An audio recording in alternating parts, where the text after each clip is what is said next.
எதையாவது சொல்லணும்னா நீ இப்படி கேட்பேன்னு தெரிஞ்சுதான் நான் ரெடியா உனக்கு அதை வாங்கி வச்சிருக்கேன் பாரு. இத பத்திரமா வச்சு ஒழுங்கா பயன்படுத்தி நல்லா செய்யணும். நல்லா படிச்சு சாமியே. சரி சரி படிக்கணும் ஒழுங்கா. அப்பதான் உங்க அப்பாவே சந்தோஷப்படுறாரு. நம்ம ஃப்ரெண்டுக்கு கால் பண்ணுவோம். ஏய் சிவா, ஏய் நானடா, நல்லா இருக்கியா? ஏய் எங்க அம்மா எனக்கு புது ஃபோன் வாங்கி கொடுத்துட்டாங்கடா. அம்மா புது ஃபோன்டா. இனிமே நம்ம வாட்ஸ்அப்ல பேசுவோம், ஃபேஸ்புக்ல பேசுவோம், டிக்டாக் பண்ணுவோம், டப் மேட்ச் பண்ணுவோம், ஏன் ப்ளூ வெல் கேட் கூட விளையாடலாம்டா. இது சரி வைவே, அம்மா கூட வராங்க, அப்புறம் போய் பேசுறேன். என்ன பண்ற? பொழுதானைக்கு வீட்டுக்குள்ளே உட்காந்துக்கிட்டு பேச பார்த்து பேசுனா பேஸ்புக்க பார்த்து பேசுற. என்னடா பண்ற? நான் எத்தனை தடவை சொல்றது, நான் வாண்டடா வரணும்னா வாட்ஸ்அப்ல தான் வரணும். வாட்ஸ்அப்பா? வாட்ஸ்அப்னா எனக்கு என்னன்னே தெரியாதுடா. அம்மா இட்லி வேணுமா வாட்ஸ்அப்ல போடுங்க, தோசை வேணுமா வாட்ஸ்அப்ல போடுங்க, நான் ரிப்ளை பண்றேன், நீங்க சப்ளை பண்ணுங்க. இவரு ரிப்ளை பண்ணுவாரோ நாம சப்ளை பண்ணணுமா? அடி வாங்காள் இந்தியா சப்ளைவே பாரு. அடிக்கிறத உடனே பொழுதுக்கு போன நோட்டிக்கு வெளிச்சத்துல வாங்க வேண்டாம், நான் இருட்ட வேண்டாம் பயம், நான் இருட்டுல வாங்க வேண்டாம். என்னது தாவா? தப்பு ஆச்சுமா. தப்பு வச்சா தப்பு வச்சு அப்படின்னா என்னன்னே எனக்கு தெரியாதுடா. ஏய் அடி வாங்கிடுவா.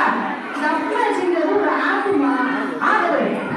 அதுல நடிச்சு நம்ம வீடியோ போட்டோம்னா நிறைய பேர் பார்ப்பாங்கம்மா, லைக் போடுவாங்க, கமெண்ட் பண்ணுவாங்கம்மா.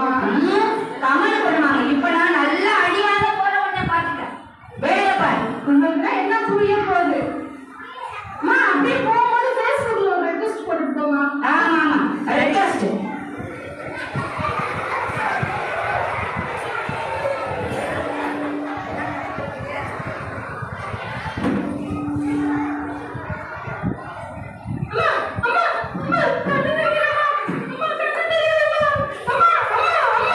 பாருங்க என் மகன் என்னமா நடிக்கிறாங்க.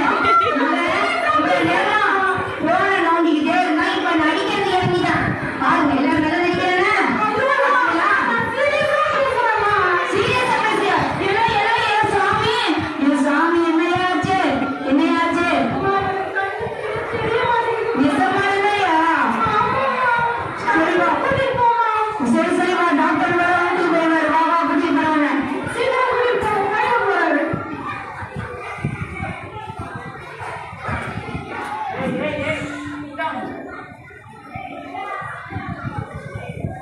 டாக்டர் சார் என் மகனுக்கு இன்னும் தெரியல, கண்ணு ஒன்றும் சரியில்லைன்னு சொல்றேம்மா.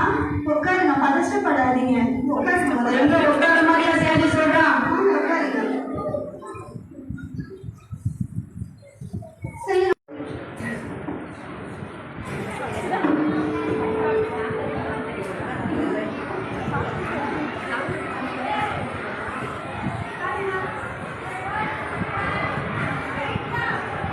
ஸ்டார்டிங் ப்ராப்ளம் தான்மா. நிறைய மொபைல் பார்ப்பாங்களா?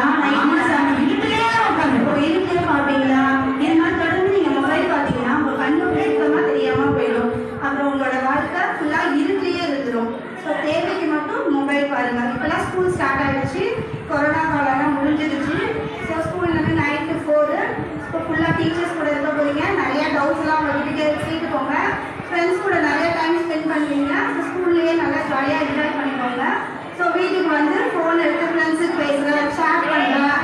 ஸோ அதெல்லாம் அவாய்ட் பண்ணிக்கோங்க. அதிகமாக மொபைல் பார்த்தீங்க, கேம் விளாண்டிங்கன்னா உங்கள் கண் இது மாதிரி முற்றிலும் பாதிக்கப்படும். நீங்கள் கொஞ்சம் ஸ்டார்டிங்லேயே கூட்டிகிட்டு வந்துட்டீங்கம்மா, அதனால ஒன்றும் பிரச்சனை இல்லை. ஒன்றும் பிரச்சனை இல்லை சாமி. அதெல்லாம் நல்லா இருக்கீங்கல்ல? ஒன்றும் கவலைப்படாதீங்க. நான் ட்ராப்ஸ் எழுதி தரேன். ஒரு 1 week கொடுங்க, சரியாக போயிடும். நீங்கள் நிறைய வெஜிடபிள்ஸ், கேரட்டு, ஃபிஷ்ஷு, க்ரீன்ஸு, எல்லா வெஜிடபிள்ஸும் ஒரு காயும் அவாய்ட் பண்ணாதீங்க. சில்ட்ரன்ஸ் லஞ்சுக்கு எல்லாரும் காய் கொண்டு வந்து காய் நிறையா சாப்பிடுங்க. அப்போ நீங்கள் ஹெல்த்தியாகவும் இருப்பீங்க. ஸோ ஃபோனை அவாய்ட் பண்ணிக்கோங்க. நீங்கள் வந்து வருத்தப்படாதீங்கம்மா, சரியாயிடும். ரொம்ப நன்றி டாக்டர். இனிமேல் நல்லதுக்கு மட்டும் தான் நான் ஃபோன் யூஸ் பண்ணுவேன், கெட்டதுக்கு குட். அம்மா என்னை மன்னிச்சிருங்கம்மா. சரி, இனிமே சரி. நான் போன் பார்க்கவே மாட்டேம்மா. எதுக்காக முக்கியமானது பாக்குற சாமி, அதுக்கெல்லாம் உன்னை நான் வேணான்னு சொல்லல. குழந்தைகளை நீங்களும் தான் இந்த குழந்தைகள் தின விழாவில நீங்களும் என்ன செய்யணும், போனே தொடக்கூடாது. இனிமே சாயங்காலம் போன உடனே பேக்லாம் தூக்கி போட்டுட்டு போனு டிவி ரிமோட் தான் எடுக்கிறீங்களாம். இனிமே அப்படிலாம் செய்யாதீங்கப்பா, நல்ல பிள்ளைங்க இல்ல.